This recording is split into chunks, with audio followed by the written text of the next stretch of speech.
I've known Clarence since 1970. When I was running for Congress, I got a phone call from a Clarence Avant whom I didn't know. And he said, "Is this Andy Young?" I said, "Yeah." He said, "Are you running for Congress?" I said, "Yeah." He said, "Boy, are you crazy?" He said, "In Georgia, you running for Congress?" I said, "Yeah." He said, "Well, if you're crazy enough to run, I'm crazy enough to help you." And I didn't know who he was.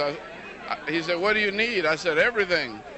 He said, "Well, suppose Bill Cosby and Isaac Hayes came down there. What would you do with them?" I said, "Look, I can't afford it." He said, "I didn't ask you about money." He said, "I just said, where would you put them?" I said, "I'd put them at the baseball field. They could fill the stadium." See? He said, "Who runs that?" I said, "But we can't afford to rent it." He said, "I told you I didn't ask you." But he said, who manages that?" So I gave him the name of Dick Cecil. And he said, "All right, I'll get back to you." And I didn't hear anymore. So I really forgot all about it. And then about almost a month later, signs started going up all over town where Bill Cosby and Isaac Hayes were coming in to do a benefit. And we had about 30,000 people in the pouring down rain. And that got me started here in Atlanta in my congressional campaign.